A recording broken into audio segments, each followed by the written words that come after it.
శ్రీవేంకటేశాయ నమః. హరే రామ రామ రామ హరే హరే, హరే కృష్ణ కృష్ణ కృష్ణ హరే హరే, హరే రామ రామ రామ హరే హరే, హరే కృష్ణ కృష్ణ కృష్ణ హరే హరే. శుక్లాంబరధరం విష్ణుం శశివర్ణం చతుర్భుజం ప్రసన్నవదనం ధ్యాయేత్ సర్వవిఘ్నోపశాంతయే. యస్యేద్విరదవక్త్రాజ్యాః పారిషద్యాః పరస్యతం విఘ్నం నిఘ్నంతి సతతం విశ్వక్సేనం తమాశ్రయే. బ్రహ్మాదివందిత పదాంబుజ శంఖపాణే శ్రీమత్సుదర్శన సుశోభిత దివ్యహస్త కారుణ్యసాగర శరణ్య సుపుణ్యమూర్తే. శ్రీవేంకటేశ మమ దేహి కరావలంబం, శ్రీవేంకటేశ మమ దేహి కరావలంబం. శ్రీలక్ష్మీవల్లభారంభాం విఖనో మునిమధ్యమాం అస్మదాచార్యపర్యంతాం వందే గురుపరంపరాం.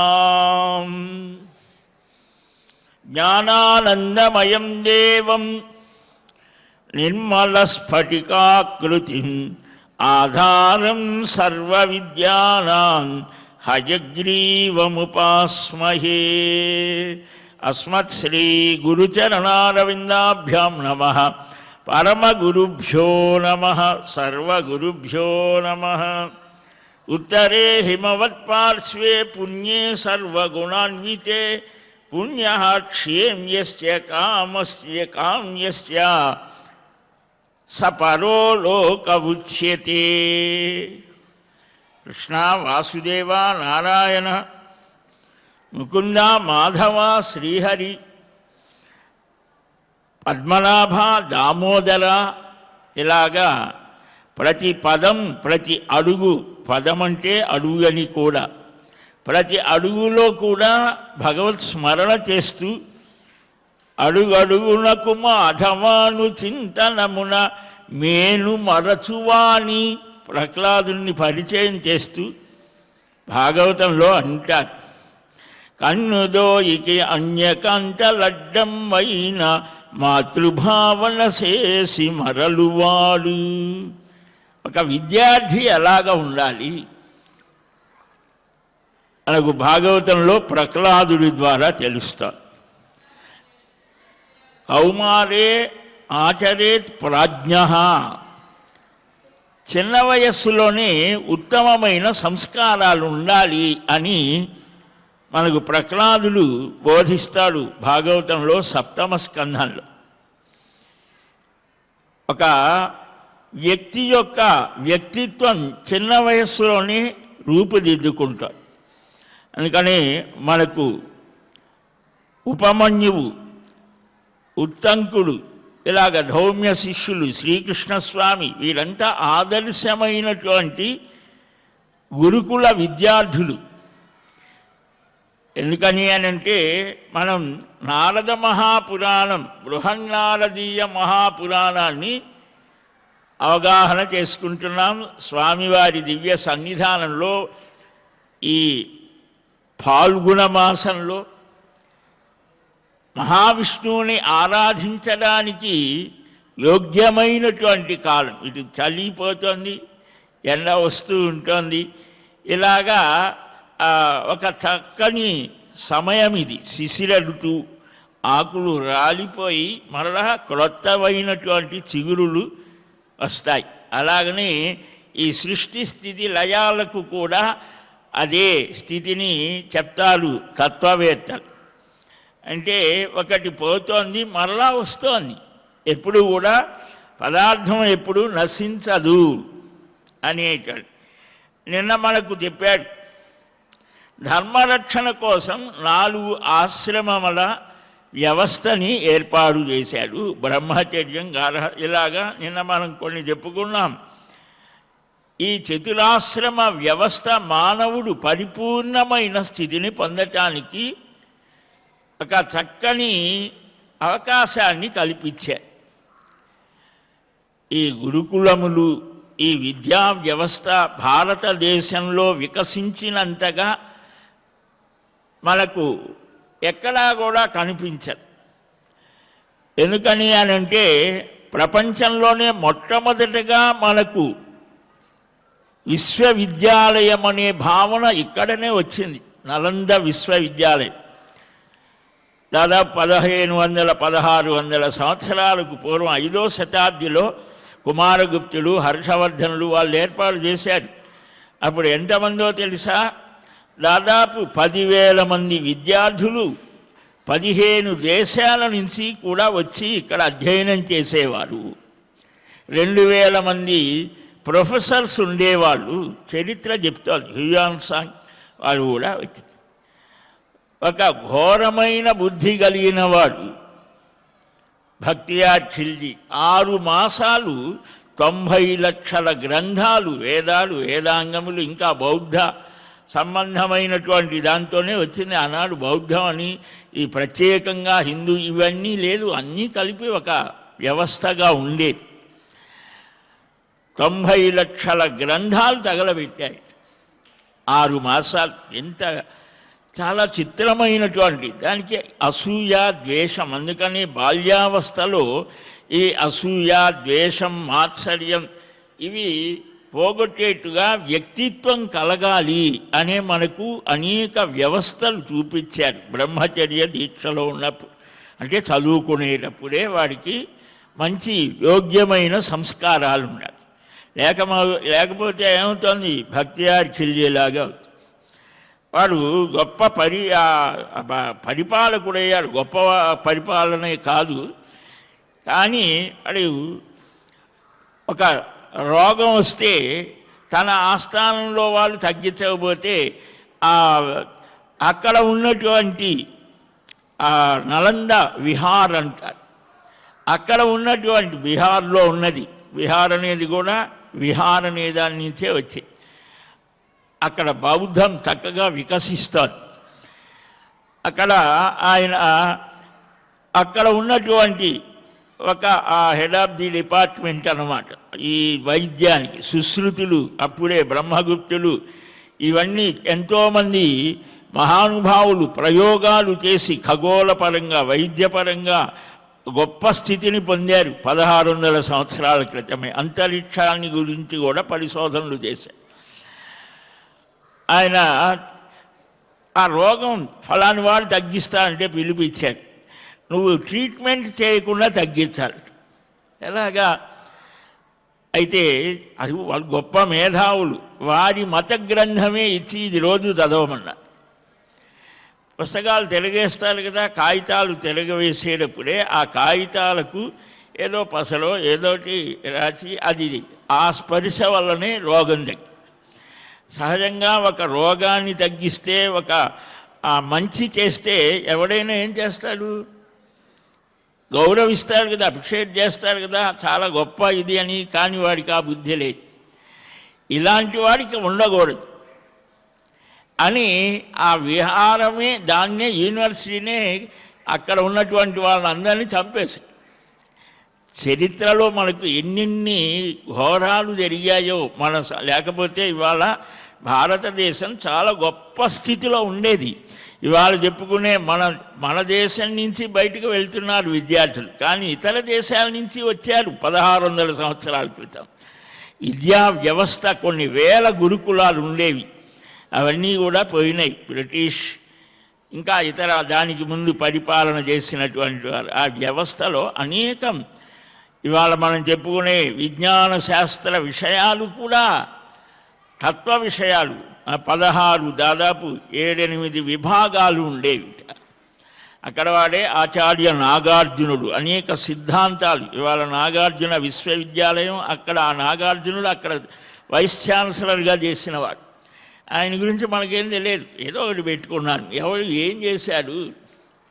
అనేక మంత్ర తంత్ర యంత్ర విషయ విజ్ఞానాన్ని చూపించిన కనుకనే ఇక్కడ మనకు ఈ ఎన్నెన్నో నియమాలు. బ్రహ్మచర్యాశ్రమం మొదటిదైతే చిట్ట చివరిది సన్యాస ఆశ్రమం. ఇక్కడ సర్వ వ్యామోహాలను త్యజించేటువంటి శత్రు మిత్ర ఉదాసీనుల యందు సమదృష్టి కలిగేటువంటి స్థితి సన్యాసంలో వస్తోంది. రావాలి, అదొక సాధన ఆశ్రమం. సన్యాసాశ్రమం అనగానే మనకి ఏదో అంత పరిపూర్ణమైన స్థితి అని కాదు. దాంట్లో కూడా 4 విభాగాలు: కుటీచక, బహూదక, హంస, పరమహంస. ఇలాగా ఆయా స్థితులను అంటే అనుభవాలను బట్టి ఆ స్థానాలు, అప్పుడు వారికి ఉత్తమ స్థితి. అప్పుడు వాడు సర్వ ప్రాణులకు కూడా అభయాన్ని ఇస్తాడు. సంచరించేటప్పుడు ఏ ప్రాణి వలన భయం కలగదు.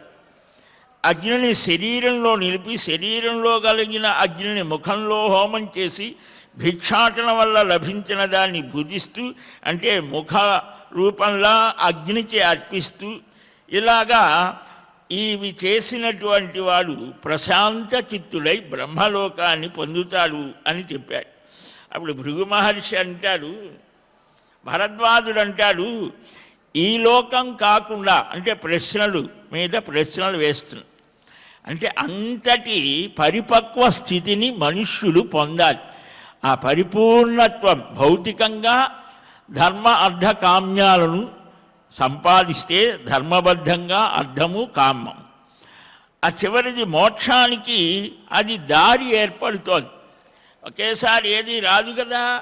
అందుకనే ఇదంతా మానవ శరీరమే మోక్ష సాధనకు యోగ్యమైనది. దాన్ని మనం ఒక మనస్సులో పెట్టుకొని అది దాన్ని తెలుసుకొని క్రమక్రమంగా గృహస్థ ఆశ్రమ ధర్మాచరణ చేస్తూ నిరపేక్షంగా ఉంటూ కర్తవ్యాన్ని చేస్తున్నాననేటువంటి భావనతో ఎక్కడ అహంకార మమకారాలకు లోను కాకుండా వాటిని తగ్గించుకుంటూ క్రమక్రమంగా వనప్రస్థ సన్యాస ఆశ్రమాలు ఇప్పుడు మనం స్వీకరించక్కర్లేదు. కానీ ఆ భావాలను గ్రహించి క్రమక్రమంగా మనస్సుని పరమాత్మ అభిముఖంగా నడపాలి. దానికి ఏమేమి లక్షణాలు అనేవి ప్రతి పురాణంలో ప్రతి చోట భారత భాగవతాలలో కూడా వస్తాయి, అన్ని పురాణాల్లో వస్తాయి. అందుకనే వర్ణధర్మాలు ఆశ్రమ ధర్మాలు ప్రతి చోట చెప్తారు. సరే, ఇది బాగానే ఉన్నదయ్యా, అయితే పరలోకము అనేది ఒకటి ఉన్నది అని పదే పదే చెప్తున్నావు. అదేమి మాకేం కంటికి కనిపించడం లేదు కదా. ఇది నేను నా సొంత మాట కాదు, ఈయనే అడుగుతున్నాడు. ఏమయ్యా, అస్మాల్లోకాత్ పరో లోక సృజతే నోపలభ్యతే తమహం జ్ఞాతుమిచ్చామి తద్భవాన్ వక్తుమర్హతి. ఈ లోకమే మాకు కనిపిస్తోంది కంటికి, ఇది కాకుండా ఇంకొకటి ఉన్నది, ఇంకా చాలా ఉన్నాయి లోకాలు, లేదా ఒక్కటే అంటే అన్నిటినీ చేసి చెప్తారన్నమాట. అది ఏమీ మాకు కనిపించడం లేదు కదా, అదేమిటో చెప్పమంటాడు. మనం అడిగినట్టు అడిగాడు, అంటే తెలియక కాదు, మన కోసం అడిగాడు. సరే, భృగు మహర్షి చెప్తాడు, పరము ఉత్తరము అంటే ఉత్తుత్తరం చాలా గొప్పది ఏమిటి అంటే పవిత్రమైన సర్వసుగుణయుక్తమైన హిమవత్ పర్వతానికి ఉత్తర భాగంలో పుణ్యమైన క్షేమకరమైన కామ్యప్రదమైన ఒక స్థానం ఉన్నది. దాన్ని అనుకో ప్రస్తుతానికి అన్నాడు. ఆ పరలోకంలో పాపకర్మలు చేసేవాళ్ళు ఉండరక్క. అంటే చూడండి, ఒక మనుష్యుడైనటువంటి వాడు ఏ విధంగా ఉండాలి. ఇవాళ చాలా యుజాలు వచ్చాయి కదా, మనుష్యుడిని ఎలాగ ఒక ఆదర్శవంతంగా ఉండాలి అని చాలామంది సిద్ధాంతాలు చేశారు, ప్రయోగాలు చేశారు. ఆ యుజాలన్నీ కుప్పగూలిపోయినాయి. కానీ నిజం ఒక్కటే ఎప్పుడైనా నిలిచేది. ఈ సనాతనమైన ధర్మం, దేశధర్మ సనాతన, ఇది శాశ్వతమైనటువంటి, అంటే ఎప్పుడైనా నువ్వు పరీక్షించుకోవచ్చు. దానికి ఎప్పుడు ఎగుడు దిగుడులు ఏవి ఉండవు. నువ్వు 2024 కాదు 3024 అయినా సరే ఈ ధర్మాచరణ చెయ్యాలి అని అంటే ఇలాగ చేస్తే ఈ ఫలితమే వస్తుంది. నీరు అనేది పోస్తే ఎత్తులో నుంచి పల్లంలోకి ప్రవహిస్తాయి నీటి ప్రవాహాలు.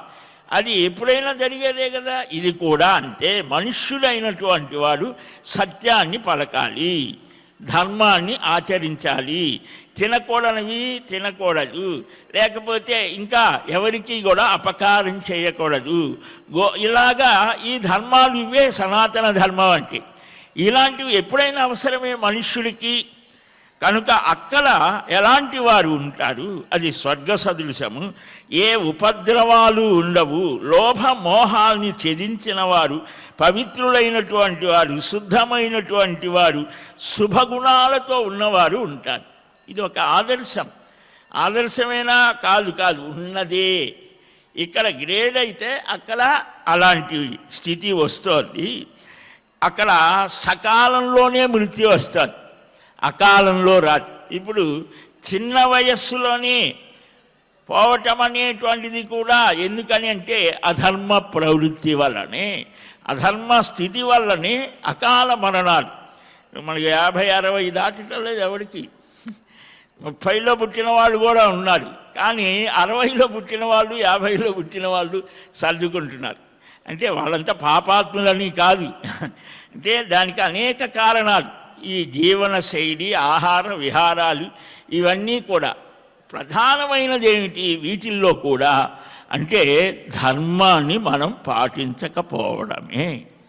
మనకు కొంచెం వినడానికి ఇబ్బందికరంగా ఉన్నా మనల్ని మనమే ఆత్మ పరిశీలన చేసుకుంటే అది తెలుస్తుంది. కాబట్టి సకాలంలోనే మృత్యు వస్తుంది. అక్కడ వ్యాధి అనేది ఉండదు, పరస్త్రీ వ్యామోహం లేదు, లోభగుణం లేదు, ఎవరిని చంపడం కానీ హత్యలు ఇలాంటివి ఉండవు, ద్రవ్యకాంక్ష ఉండదు, అధర్మమే ఉండదు, ఈ సందేహాలనేటువంటివి ఉండవు. చేసిన పనులకు ప్రత్యక్ష ఫలం సిద్ధిస్తుంది. ఇక్కడ ఈ ధర్మపరులు అధర్మపరులు ఈ లోకంలో సహజంగా ఉంటారు. కొందరు సుఖంగా ఉంటారు, కొందరు దుఃఖితులై ఉంటారు, కొంతమంది ధనవంతులుగా ఉంటారు, కొందరు ధనహీనులుగా నిర్ధనులుగా ఉంటారు. ఈ లోకం అనేదాన్ని సమీక్షిస్తున్నారు. శ్రమ, భయం, మోహము, తీవ్రమైన ఆకలి, అర్ధ విషయంలో లోభం చేత అజ్ఞానులు మోహపరవశులవుతారు. అంటే ధనం కోసం అన్నమాట. ఈ రెండు లోకాల గురించి తెలిసిన ప్రాజ్ఞులు, అంటే పరలోకం అది, ఈహలోకం ఈ లోకంలో ఇది, అంటే మిశ్రమమైనది ఈ స్థితి. అంతా దుర్మార్గులే ఉండరు, అంతా సన్మార్గులే ఉండరు, అటు ఇటుగా ఉంటారు. ఈ ప్రాజ్ఞులు ఇది తెలుసుకొని ఉత్తమ లక్షణాలు ఇవి, అధమ లక్షణాలు ఇవి. పాపాలని కలిగించేటువంటి ఇతరులకు అపకారం చేయడం, దొంగతనం చేయడం, అసూయ, ఇతరులని దెబ్బకొట్టడం, హింస, లోభం, అసత్యం, ఇవి గనక ఎక్కువగా చేస్తే తపస్సు అనేది క్షీణిస్తుంది. అంటే ఒక పనిని పదే పదే మనం భగవత్ సంబంధమైనది కానీ మరి ఏదైనా సరే సత్యం ఒక్కదాన్ని మనం పట్టుకొని గనక ఈ కలియుగంలో సత్యమేకం కలవు యుగే, నామమేకం కలవు యుగే, జ్ఞానమేకం కలవు యుగే, ఇలాగా పురాణాలు స్పష్టం చేస్తాయి. అంటే ఒక్క సత్యాచరణ చేయడం చేత ఆ నారాయణుడి అనుగ్రహం కలుగుతోంది. అదే సత్యనారాయణ వ్రతం చేయడం అంటే. సత్యమే నారాయణ స్వరూపం. కనుక ఈ సత్యం అనేటువంటిది ఇది తగ్గిపోతే ఏమవుతుంది, ఇవన్నీ కూడా ఈ లక్షణాలన్నీ వస్తాయి. తపస్సు, దాన్ని సత్యమే తపస్సు అని కూడా. అలా అది సత్యాచరణ చేయడం వల్ల కొన్ని లోకాలు జయిస్తాడు. సత్యేన లోకాన్ జయతి. మనకు శ్రీమద్ రామాయణంలో రామచంద్రమూర్తి ఒక పక్షికి తన తండ్రికి కూడా, తండ్రి మరణిస్తే కూడా చెయ్యలేకపోయాడు దహనాది సంస్కారాలు. కానీ తన కోసం ప్రాణం విడిచినటువంటి ఆ జటాయువుకి, ఆ పక్షికి తండ్రికి చేసే సంస్కారాలు చేశాడు. చేసి ఏమన్నాడంటే గచ్చలోకాన్ అనుత్తమాన్, ఇంతకంటే ఉత్తమమైనటువంటి లోకం ఏదైతే ఉండదో ఆ లోకానికి నీవు వెళ్ళవయ్యా. అక్కడ దైవత్వంగా చెప్పలేదు. మనుష్యుడైనటువంటి వాడు సత్యాన్ని పాటిస్తే, ధర్మాచరణ చేస్తే వాడు కొన్ని లోకాలు జయిస్తాడు. ఆ స్థితితో నీవు ఈ ఉత్తమమైనటువంటి అనుత్తమం అంటే ఇంతకంటే ఇంకొకటి ఏదైతే లేదో ఆ స్థానానికి నీవు వెళ్ళు అని, అదే జటాయు మోక్షము అని చెప్పడం జరుగుతుంది. కాబట్టి మనుష్యుడికి కూడా ఈ సత్యాచరణ, సత్యపాలన వల్ల ఇదొకటి దానం, అలాగనే నామం ఈ కలిలో ఇవి ప్రధానంగా చూపించారు. ఈ అసూయ, హింస, లోభం ఇవి ఈ తపస్సుని క్షీణింపచేస్తాయి. వీటిని ఆచరించని వారి తపస్సు వృద్ధి పొందుతాయి. అందుకని మనం హాయిగా నిద్రపోయాము, లేకపోతే మరొకటి మన ముఖమే చెప్తోంది మనం ఎలాంటి స్థితి ఉన్నది.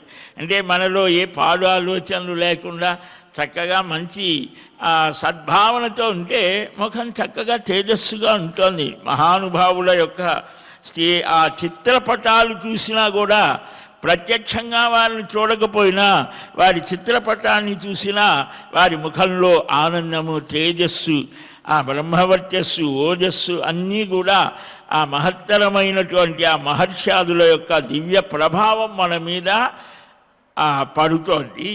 కనుక ధర్మ అధర్మ కర్మల చింత అనేక విధంగా ఈ లోకంలో ఉంటోందయ్యా. భారతదేశమే భూలోకమే, దానిలో కూడా భారతదేశమే కర్మభూమి. ఇక్కడ చేసినటువంటి కర్మలు ఫలిస్తాయి అని, ఈ శుభాశుభ కర్మలని ఆచరించి శుభకర్మలకు శుభఫలాలని, అశుభకర్మలకు అశుభఫలాన్ని పొందుతారు. పూర్వం ఇలాగ ఇక్కడ తపస్సు చేసి యాగాలు చేసి బ్రహ్మలోకం చేరారయ్యా దేవతలు, ఋషులు. కాబట్టి ఇది పుణ్యమయమైనటువంటిది. పాపం చేసిన వారు అంటే దానిలో కూడా వాగ్రూపంగా పాపం చేస్తే పశుపక్ష్యాది జన్మలు, మానసికంగా చేస్తే కొన్ని ఇవి, శరీరంతో చేస్తే అంటే ఏ స్థితితో చేస్తే దానికి సంబంధించినటువంటి ఫలాన్ని అనుభవించాలి అని కూడా చెప్పారు. మనం కూడా ఇప్పుడు చూస్తూ ఉంటాం, కొంతమంది డాక్టర్స్ దగ్గరికి వెళ్తే వాడు ఏ రోగం లేదు నీకు అంటాడు, కానీ వీడు ఏదో ఒక నాకు చాలా బాధగా ఉంది, ఏమిటో వాడికి తెలియదు, వాళ్ళకు తెలియదు. అంటే మనస్సుతో చేసినటువంటి ఆ పాపాలని వీడు అనుభవిస్తూ ఉంటాడు. ఏమిటో తెలియకుండా వాడు బాధపడిపోతాడు. దానికి కూడా ఈ మానసికమైన శరీరంతో చేసే పాపాలు శరీరంతోనే, అట్లాగనే ఆ వాక్కుతో చేస్తాడు. కొన్ని ఇతరులని దూషించడమో లేకపోతే ద్వేషించడమో అకారణంగా నిందించడమో చేస్తే మనల్ని కూడా ఎవడో ఒకడు అలాగనే చేస్తాడు. నేనేమి వాడిని అనలేదే, నేనేమి చేయలేదే, నన్ను ఎందుకు ఇలాగ అంటున్నాడు అని అంటే ఎప్పుడు అలాగ చేశావు అని కూడా చెప్పారు. కనుక అలాంటి వాడు పాప స్థితి ఎక్కువైతే పశుపక్ష్యాది జన్మలు వస్తాయి. మరి కొందరు అల్పాయుష్యం కలిగినటువంటి వారు ఈ లోకంలోనే నశిస్తారు. కొంతమంది తల్లి కడుపులోనే వాడు మరణిస్తాడు. అది కూడా ప్రారంధం అన్నారు. అంటే వాడు ఆ తల్లి గర్భంలోకి రావటం, అక్కడనే పోవటం, అది కూడా పాపభూయిష్టమే. వీడికి కూడా ఇదే. ఇప్పుడు భ్రూణ హత్యలు అని అంటే తల్లి గర్భంలోనే అబార్షన్ అంటాం, అది కూడా మన ధర్మ దృష్టితో మహాపాపమే. ఎందుకని అయితే మనకు శాస్త్రాల్లో చెప్పింది ఏమిటి అనంటే బ్రహ్మచర్య నియమం. ఈ స్త్రీ పురుష సాంగత్యం, దాంపత్య ధర్మానికి కూడా మనకి ఎన్నో నియమాలు చెప్పారు. ఎందుకని విచ్చలవిడిగా నడిస్తే ఎప్పుడైనా ప్రమాదమే కదా. అంతేకాకుండా ఈ మనస్సుని వికారం చేసేటువంటి ఆలోచనల్ని క్రమబద్ధం చేసుకోవడం కోసమే వివాహం. ఆ వివాహం చేసుకున్న తర్వాత ఇద్దరూ కూడా చక్కని వివేకవంతులై జ్ఞాన సంపన్నులై క్రమక్రమంగా ఏ వికారమైతే వీడిని విచలితుల్ని చేసిందో దాని నుంచి విరమించడానికి గృహస్థాశ్రమం. అందుకే ఈ ఆశ్రమ ధర్మాలు ఇలాగ చాలా నియమాలు చెప్పారు. ఈ నియమపాలన ఏకాదశి, ఈ అమావాస్య, పూర్ణిమ, ఇలాగ కొన్ని పండుగల రోజున దాంపత్య ధర్మాన్ని పాటించకూడదు. ఇలాగ కొన్ని నియమాలు ఏ సమయంలో ఏమిటి ఇవన్నీ కూడా చెప్పాడు శాస్త్రం. అంటే ఏమిటనమాట, ఇన్ని నియమాలు పెడితే క్రమక్రమం ఎందుకు పెట్టాడు? ఇది మనల్ని బాధించడానిక కాదురా. ఈ నియమాన్ని చక్కగా అభ్యాసం చేస్తే క్రమక్రమంగా ఏది మనల్ని విచలితుని చేస్తుందో, తిప్పేసేస్తుందో దాన్ని పట్టు నుంచి బయటపడేటువంటి స్థితి ఏర్పడుతుంది. కనుక దానివల్ల ఈ లోభమోహయుక్తులై ఉంటారు. నేతులై బ్రహ్మచర్య దీక్షతో, బ్రహ్మము అంటే వేదము అని, పరబ్రహ్మ అని ఇలాగ చాలా అర్థాలు ఉన్నాయి. చర్యతి చరిస్తున్నాడు అని అంటే వేదాధ్యయనం చేస్తున్నాడు, లేదా పరమాత్మ యందు మనస్సు లగ్నం చేస్తున్నాడు. ఇలాగా అనేక అర్థాలు, విద్యాధ్యయనం చేస్తున్నాడు. ఈ బ్రహ్మచర్య అంతేకాదు, ఈ శారీరకంగా మానసికంగా వాగ్రూపంగా కూడా ఇతరమైన ఏ వికారాలు లేకుండా ఉన్నాడు అని కూడా దానికి 8 రకాలైన స్థితులు కూడా శాస్త్రంలో స్పష్టంగా చెప్పాడు. కనుక కేలి ప్రేక్షణం ఇలాగా వినడం ఈ బ్రహ్మచర్య దీక్షతో, అందుకని చిన్న వయస్సులో వటువు లేదా ఆ పిల్లవాడికి ఎన్నెన్నో నియమాలతో గురువులను సేవించడం అనేటువంటిది, తద్వారా వాడికి బ్రహ్మ నిర్మితమైనటువంటి ధర్మం ఏమిటో తెలుస్తోంది. అందుకనే బ్రహ్మచర్య ఆశ్రమం, తర్వాత గృహస్థాశ్రమం ఇలాగ చూపించారు. ఇవి చెప్పానయ్యా. దీనివల్ల ధర్మాధర్మాలు తెలిసినవాడు బుద్ధిమంతులను అనబడతాడు అని అంటే భరద్వాజ మహర్షి అడుగుతాడు. పురుషుడి విషయంలో, పురుషుడు అనంటే శరీరధారి అని, మగవాడనో లేకపోతే స్త్రీ అనో కాదు, ఈ శరీరానికి పురమని పేరు. దీనిలో ఉండి ఎవరైతే వింటున్నారో, చూస్తున్నారో, తింటున్నారో, కంటున్నారో, ఇవన్నీ చేసేవాడు ఎవడో ఒకడు ఉంటాడు కదా, వాడికే జీవుడు, వాడికే పురుషుడు ఒక అర్థం. వాడి విషయంలో అధ్యాత్మం అని చెప్తూ ఉన్నారే. అధ్యాత్మం అంటే ఏమిటి అనంటే అధ్యాత్మమే శ్రేయస్కరం. అది ఆచార్యుల చేత చెప్పబడింది. అధ్యాత్మ జ్ఞానం ఉన్నటువంటి వాడు లోకంలో ప్రీతిని, సౌఖ్యాన్ని పొందుతాడు. అధ్యాత్మ జ్ఞానాన్ని అందుకనే పరమహంస అంటాడు, బ్రహ్మ విద్యని కొంగున ముడి వేసుకొని లోకంలో నీవు పోరాటం చెయ్యంట. అంటే మన స్వస్వరూపం ఏమిటో తెలిస్తే మనం చేసే పని ఎంతో ఉత్సాహంతో చేస్తాం. కేవలం మనం శరీరమే కాదు, మనం ఎప్పుడు ఉండేవాళ్ళమే. మనం మనస్సు, బుద్ధి, చిత్తం, అహంకారం ఇవేవి కాదు, ఆత్మస్వరూపులమే అని తెలిస్తే, అది అనుభవంలోకి వచ్చినా రాకున్నా పెద్దల ద్వారా తెలుసుకుంటే, నేను ఎప్పటికీ నశించననేటువంటిది దృఢంగా ఉంటే నువ్వు చేసే పని, ప్రతి పని కూడా ఉత్సాహంగా చేస్తావు. కాబట్టి వేదాంత శాస్త్రం అనేది ఏదో వృద్ధులకో, పండితులకో, సన్యాసులకో మాత్రమే కాదు, ప్రతివాడికి కూడా తన యొక్క స్వరూపాన్ని తెలుసుకునేటువంటి స్థితి ఉన్నది. ఈ ప్రాణుల పుట్టుకకు, నశింపుకి మూలమైనటువంటిది. ఈ ప్రాణులు దేని నుంచి పుడతాయో దానిలోనే లయమవుతాయి. సర్వభూత పాతం ఏర్పడుతోంది, ఫలం లభిస్తోంది. ఈ పంచభూతాలు ఇవే అన్నిటికీ కారణం ఒక స్థితిలో అని.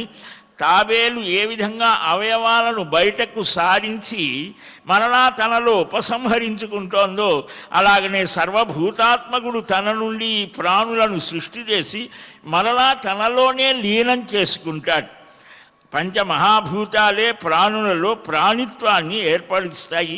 ప్రాణుల్లో భూతత్వాన్ని జీవుడు చూడలేడు. శబ్దము, శ్రోత్రము, ఇంద్రియములు ఈ 3 ఆకాశం నుంచి పుట్టాయి అని. స్పర్శ, చేష్ట, త్వగింద్రియం ఈ 3 వాయువు నుంచి పుట్టాయి. ఇలా పంచభూతాల నుంచి మనకు ఏవేవి వచ్చాయి. ఈ స్పర్శేంద్రియం, స్పర్శ ఎలా తెలుస్తోంది? చర్మం ద్వారా తెలుస్తోంది. దానికి ఒక దేవత అధిపతి. అలాగే చెవు, ఈ చెవికి అధిపతి ఒకడు. ఇలాగా అధ్యాత్మ, ఇలాగా ఆది దైవికం, ఇలా భౌతికం 3 స్థితులు ఉంటాయి అని. రూపము, చక్షువు, పాకము ఈ 3 తేజోమయములు. రసము, క్లేదము, జిహ్వ జలగుణాలు. వాసన కలిగిన వస్తువు, ఘ్రాణేంద్రియము, శరీరం ఇవి భూతత్వానికి సంబంధించినటువంటివి అని. ఈ మహాభూతములు 5, 6వది మనస్సు.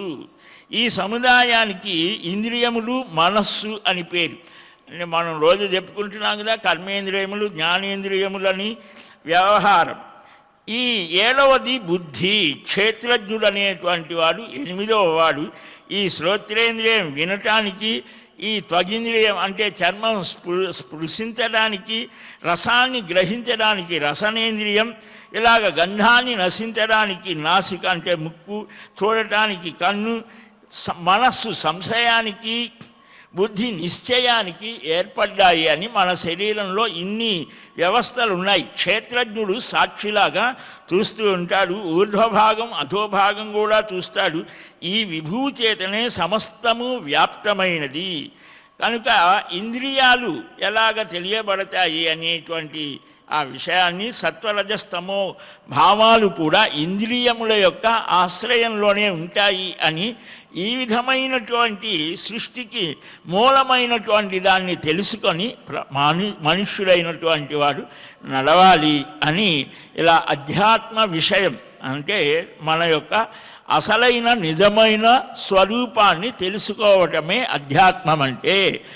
ఆ విషయాన్ని ఇక్కడ చాలా సూక్ష్మంగా చెప్పడం జరుగుతుంది. ప్రతి దాంట్లో తత్వ విషయాన్ని చెప్తారు. అంటే అసలైన స్వరూపం. తత్వం అంటే ఏమిటంటే యథార్థము అని తెలుసుకోవటం. అది తెలిస్తే ఏ భయాలు ఉండవు. కనుక అది తెలుసుకునేటువంటి ప్రయత్నం, దానికి సంబంధించిన సునిశ్చితమైనటువంటి బుద్ధిని, ప్రజ్ఞను ఆ పరమాత్మ శ్రీయపతి శ్రీనివాసుడు సర్వమానవులకు అనుగ్రహించాలి అని మనమంతా ప్రార్థిద్దాం. శ్రీకృష్ణ గోవింద హరే మురారే హే నాథ నారాయణ వాసుదేవా గోవింద జయ జయ గోపాల జయ జయ రాధారమణ హరి గోవింద జయ జయ. హరే రామ రామ రామ హరే హరే, హరే కృష్ణ కృష్ణ కృష్ణ హరే హరే. స్వస్తి ప్రజాభ్యః పరిపాలయంతాం న్యాయేన మార్గేణ మహీం మహీషాః. గోబ్రాహ్మణేభ్యः శుభమస్తు నిత్యం. లోకాः సమస్తాः సుఖినో భవంతు. శ్రియః కాంతాయ కళ్యాణనిధయే నిధయేర్థినాం. శ్రీవేంకటనివాసాయ శ్రీనివాసాయ మంగళం. బలం విష్ణోః ప్రవర్ధతాం. సర్వం శ్రీకృష్ణార్పణమస్తు. ఏడుకొండలవాడ వెంకటరమణ గోవింద గోవింద గోవింద గోవింద గోవింద.